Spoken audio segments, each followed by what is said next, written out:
Well, it's a short par 4. It's 360 yards or so. There's quite a lot of bunkers, water on the right, bunkers up there around 250, 260 off the tee. You know, usually such a short hole. In tournaments, you'd probably hit something 230, 240, leave yourself 120 yards. Easy pitching wedge, just not make the hole too complicated.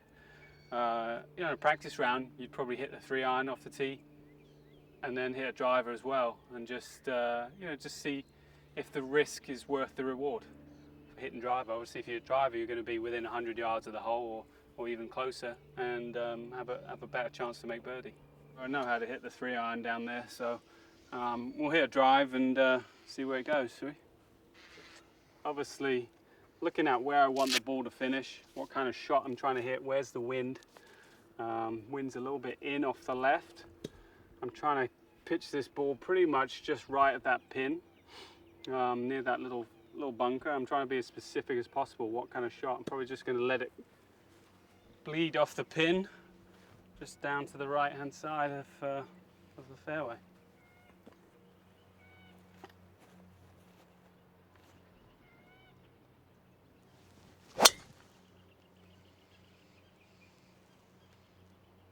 Bit like that.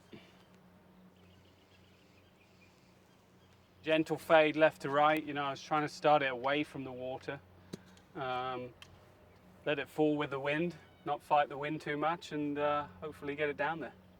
Well, you figure out the kind of general pattern of the kind of shot you're hitting that day. Sometimes you'll get to the course and you're hitting more of a cut than you usually would, and you kind of got to go with it.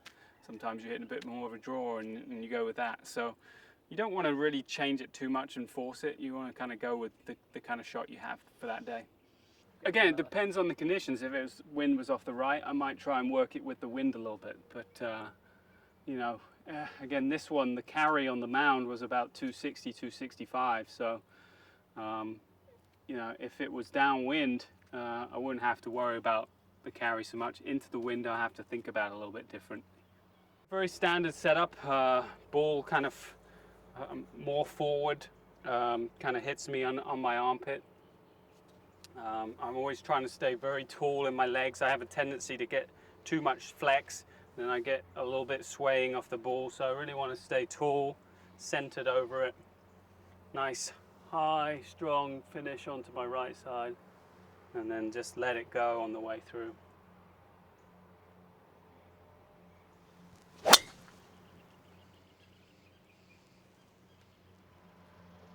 And one was a little straighter, just straight down the middle. Those two, I would say, are about 3 yards apart. I would say I'm always working on improving every part of my game. You know, you just can't focus on your weaknesses all the time. I think I got a little bit worked into focusing on my weaknesses last year. Got me into a little bit of trouble. My driving was good enough to get to #1 in the world. That's what I'd tell them.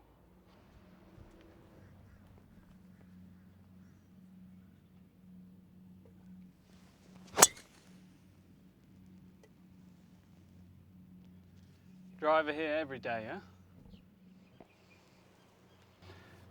Great in terms of line. Obviously, a few went a little bit further, but I think just with the contours of this fairway, you know, one probably caught a downslope, one caught a little bit of an upslope. But I'd take all three of these and be happy to be this close to the green.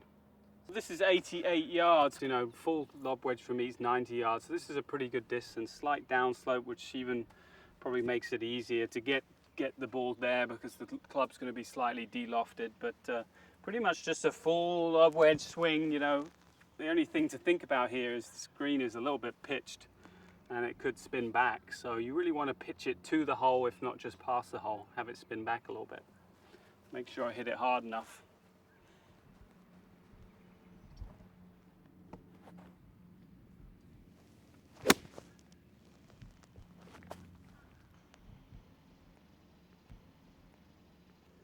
A little bit to the right and a little short, but you know, give myself an uphill putt about 15 feet. I should be able to do better than that. But again, if you keep giving yourself opportunities like that on every hole, you know, you're going to shoot 3, 4, 5, 6 under. And when you get really hot with the putter, that's when you shoot 8, 9, 10 under. So I guess this is into the wind a little bit, just a little bit harder.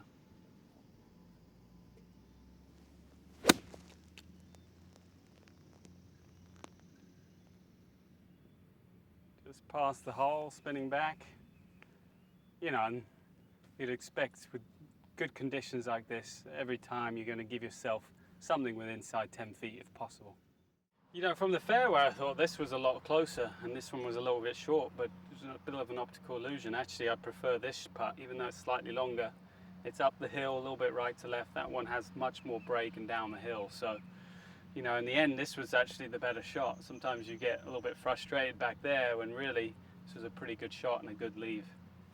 Pitch marks are always the player's responsibility. So if you're lucky enough to have a caddy, don't expect him to do the pitch marks. So, perfect way, you want to, if there's anything that's come up like this bit that's dead, you're meant to actually pick that off, throw that out, and then you're meant to go from the sides and drag it in. You never really want to go down and pull it up. You want to go from the sides, pull it in, fill the hole, and tap it down.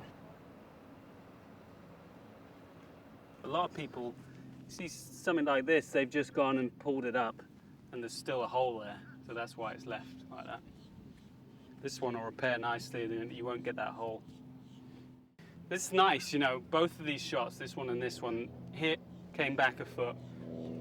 When you have conditions like that, that's ideal for a pro.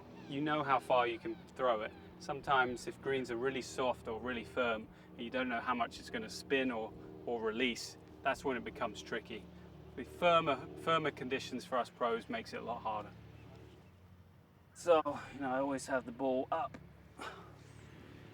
And I always read it mostly from both sides, but I take the read, if I see the read is different from underneath the hole to above the hole, I always take the underneath the read. I think it's just an easier way to see the break, and I trust that line a little bit more. This one's uphill a little bit, breaking right to left, probably a cup outside on the right. Most amateurs under read putts, so I do a lot of practice on the greens with string and line just to gauge the correct amount of break. But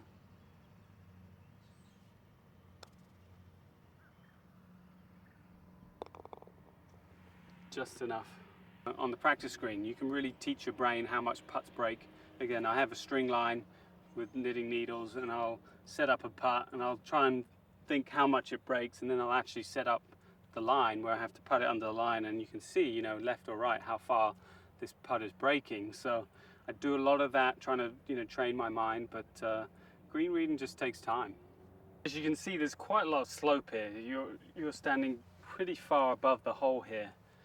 This is a putt, again, that, you know, it's all about speed and line. Most amateurs, as I said, under-read putts by a lot. If you ask a lot of people what read they would say, they'd probably put it a cup to the right. You know, this putt probably breaks 3 or 4 cups, okay? So get behind it. I reckon I've got to start this ball out somewhere around here.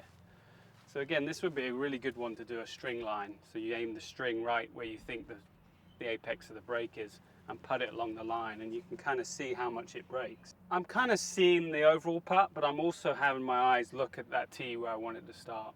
So my eyes switch between them. I'm not really a spot putter. Some people pick spots in front of them. I don't really do that. I think it's a good thing to do, but it just isn't really for me. It takes my focus away from the speed a bit more. So I'm always looking at the hole, getting my good setup, take one more look, and then go.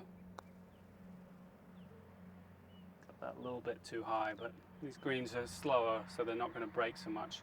Faster greens break more, slower greens break less.